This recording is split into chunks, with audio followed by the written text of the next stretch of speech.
had I invested even half of that money into my own projects and the things that I wanted to do, I think that I'd probably be a lot further along in my career than I really am right now. I really, truly do believe that. But at the same time, all those years of doing that, like I believed that was the right choice at the time. Today, I guess I'm not sold that I made the right decisions, but they are the decisions that I made. So I guess more than anything, want to make sure with this project that I'm paying attention to my needs and my shows and my tours, and I'm not trying to be me, but I've given so much of myself away in the last decade that I do deserve a little bit of attention. And that's really what I'm asking for, I guess. I don't want to come off conceited and be like, I'm so fucking awesome. You guys ought to be paying attention to me. That is not my attitude. My attitude is I've worked really, really, really hard. And I hope that people have seen that. And if they haven't before, will maybe give me a chance at this point and understand that I'm also evolving in my career and trying to grow and get better. And that's the only chance that I hope people will give me in return. And I mean, the track record. How many years? How many years you been rapping now? I wrote my first hip-hop song in 1999, so this is my 20th year. 20 years of Dunfore. Yeah. Yeah, I don't blame you for being in the I rapped under a different name for the first 3 years. Okay. I did I did too. 3 albums under the name Luke Dog. Okay. Lukedo Nice. G. I was J Thug with 2 G's. Ooh, yes. The double G. I'm saying. But yeah. Me. Yeah. No, Pasty White worked a whole lot better. No, I loved Snoop Dogg when he was first brought out with Doggy Style and on the Chronic. Like, I really, really was into Snoop Dogg and his music and his whole character and persona and the West Coast G-Funk era. Like, I loved that time and that music, and he was a really big influence for me in beginning my writing, I guess, as a rapper. I used to be ashamed just to say that I was a rapper. It's hard. Like I like to say I'm a musician. Like, I thought that was kind of else. the fix or the Band-Aid for it, and I did that for a long time too. I guess I'm not so much ashamed today because it's what I do, but I don't know that I belong in any aspect of the genre that I'm in. Like, I don't know where the fuck I fit in. And I think that's a big part of what I'm going through right now in trying to get in where I fit in. Like, Too Short told me to do all them years ago. Right. Back in 95, man. Like, I really don't know sometimes how to describe myself because I'm so various. I can say where you fit. I think I could call this one pretty easy. And all the members of Cottonmouth Kings need to pull their heads out of their ass and get back together with Sub Noise. I think you would be a great fit in that lane. Right on. Like, that would be a solid place for Dunfore. We originally, okay, so I was signed to Tough Bong Records at one point, Yep. which was Sid Wilson's failed record label in Des Moines, Iowa. I was the only artist signed to that label, and at the time, he was really good friends with those guys, and he might still be. I don't know because I don't talk to him, but at the end of our relationship, what had started some of the little riffs that we were having was he had plans to sell my contract or my character or whatever. Like, I really don't know because I didn't understand half the shit he was talking about. Right. But he wanted to sell me as a human being or this We call that human trafficking. thing. Yeah, like, it was really weird the way he put it to me, and it didn't make me feel very respected. But either way, his idea was to sell me to either Suburban Noise with Kevin Zinger or Strange Music with Travis O'Guin. Well, whether any of those conversations or things ever even were discussed between those parties or not, I have no clue because I was always left in the dark about all the business that was going on because I don't believe there was any business going on, is my personal feelings. But yes, back in 2007 when they were doing pretty well. I mean, they were touring all the time, and Lou Dog had his bicycle drums and the Strange Noise tour. Yes. Like, I was with Sid backstage hanging out with those guys, But it was like I was always kept at a distance. I was never allowed to have the conversations with anybody. I was just allowed to shake a hand and then stand back and watch. And so I was always just kind of the side guy. Like I'd get a hand Pakalika beer while he was dancing or something, you know. Like they'd do real little things for me to make me kind of feel like I was a part of the gang, part of the crew. But I was never really a part of anything. Like I don't know what anybody's idea was at that time, but I mean, it was all a really big letdown in my eyes. But yes, I talk to Dirtball all the time about doing a collab, and he's always like, "Yeah, let's do it," but we don't ever do it. And you know, they are actually kind of getting back together. I think Saint's actually in jail, but they had reunited for a minute before he went back to jail. Mm-hmm. I know they just did the album. It's just the Force 5 Records. What's his name? Donnie Polinsky. I can't think of. Gosh dang it, Donnie. I'm sorry, I'm not thinking of your stage name right now, dude. But Donnie Polinsky on Facebook, because that's his real name. He used to be with Primer 55. He's done an album with Saint Dog, and it's just coming out. Okay. God, I'm so sorry I'm forgetting your name right now, dude, your stage name. But yeah, Saint Dog's new stuff, he's just not out to promote it. He's going to look it up. Donnie Polinsky is his real name. Yeah, I'm totally drawing a blank anyway. So they were trying to do some stuff together, the Kings, and so hopefully they are coming back. I left them a little message on their page saying I was glad they were getting back out there, and I think maybe like a King Spade show went down or something like that. But I know they're trying, man, and that's something that everybody needs to at least do is try, and I'm glad to see they are. Yeah. So, I mean, it gets hard when you got a bunch of guys, you know, when it's not just one. Mm. Like, Strange is really good at always pushing Tech, because Tech is the man. Like, Suburban Noise had a lot of different people that they had to try to keep happy. And it's hard, man. Like, even 2 people makes it hard.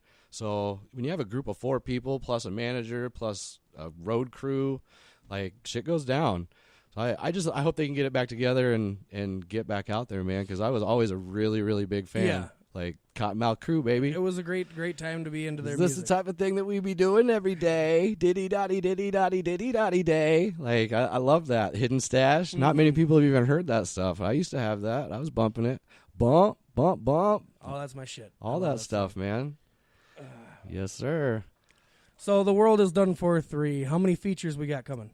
The World Is Dunfore 3. So, there's 16 tracks. I have the artist Christopher Freeman, who is also the producer and engineer on all the beats. Kind of a Dr. Dre moment, huh? He's also a rapper, yeah. So he's featured on the song Superstar, and he does some singing too. He's a really good singer, and so you'll hear some of his stuff in the backgrounds of a few different songs. The intro, a very unique song that I have called Right Now. It's got some live saxophone by my friend Brian Snowman Powers. Ooh. So I guess that's a feature as well. It's not a vocal, but it's a feature. I also have a friend who plays guitar on a track called Us Two, named Tim Anderson. Tim Anderson is an interesting person. He used to work for Death Row Records at one point. Nice. Did a lot of tracking for Tupac Shakur, Snoop Dogg, Corrupt, The Lady of Rage. He recorded Shaquille O'Neal at one point. The album Fine Malt Lyrics by House of Pain. He was a recording engineer. He has the gold record of House of Pain, Fine Malt Lyrics. So yeah, good friend of mine. Also met at the same school where I met Chris Freeman and Paul Peterson. All these people I've been talking about from Minnesota. Brian Snowman Powers. Bring them all back. Bring them all together. And there's also one other artist, Tess One from Des Moines, Iowa, who's featured on the song Dark Road. So this album is kind of it's a bumpy ride, man. It kind of goes from up to down to up to down to up to down to wherever it leaves you. Because I think everybody's going to have a different perspective of how it kind of goes. But it's a ride that you want to continue to ride, you know? Yeah. It's not just a one time and I'm done. It's the one where you run right back around the gate and jump the fence and get back into front seat. Mm-hmm. I know a lot of the time musicians at least release like 10, 15 singles. Like I know Tech releases half his album before the album comes out. I try to stay away from him. I really appreciate the ebb and flow of an album and the ride it takes from start to finish. I'm not a shuffle guy when I'm listening to albums. It's the ride you take from the beginning to the end, and it means it should be. I think. I mean, if you're putting together a project, otherwise there's no point in an album. Yeah, why wouldn't you just release singles if that's all it really is? Mm-hmm. But no, this whole thing has a very ominous feel, and it's based on some relationship things. It's based on some music things, and it's all based on my life in the last couple of years. The World Is Done For in itself was my idea to just kind of get myself back into shape, I guess, after going to school. And the first 10 songs that I did was the World Is Done For. I guess it's called Part 1. It doesn't really say that anywhere, but The World Is Done For. The second one was I was a little more stressed out and going through some just different problems than I'd ever really experienced before.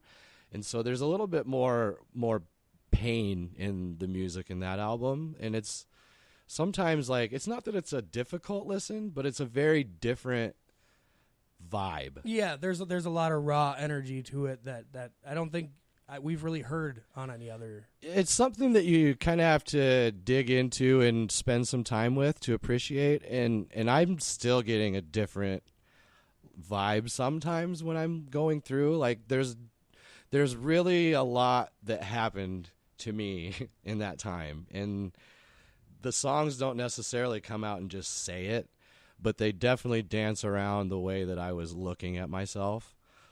This particular album, the new one, Lovely, is more of a direct stare right in my face, really. Like, that's probably the best way to put it. And it's very, very direct and very raw, but so pretty and polished that I'm excited again. Like, I don't think that, like, the very first post that I really made when I felt this album was, if this is not my best album, it'll be my last. And I meant that with all my heart. Like, if I can't produce my very best work right now, then I'm moving backwards already, and I need to stop. But after I've spent as much time as I have with this album now, and just listening to Chris work on it while he was recreating it, and all the different things that have gone into it, and the revisions, and I am still impressed with it today, and I'm still learning about it, because I mean, yes, I experience these things, and yes, it's written by me, but the music does something else to it. And Chris has just put these magic touches on it very recently. So the album that I was feeling and familiar with and about to put out isn't what it is now. Right. It became something totally different, but so perfect for right now. Well, what we've heard so far has been pretty amazing. Thanks, and man. I'm actually really excited to see what you guys come up with on the next chapter.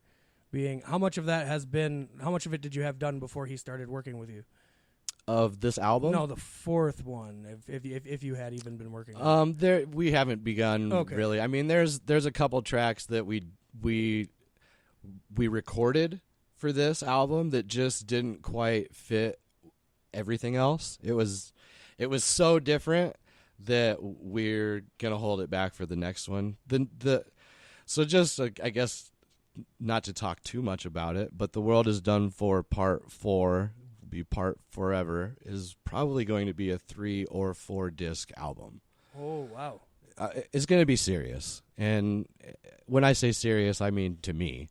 And however anybody else takes it is how they take it, and that's their perception and perspective, and I'm totally respectful of that. But for me, it's got to be the most serious. And yeah, that's all I'm going to say about it. All right. Looking forward to it. Really looking forward to The World Is Done For 3. And that's coming out real soon, too. It is going to come out real soon. Real soon. We got it bumped up by a week already. 2 weeks now? 2 weeks. I gave it and here's, like, okay, so those contests are fun. And I'm going to try to keep thinking of different things to do in that respect, because I feel like I'm having some fun, and I hope everybody else is having a little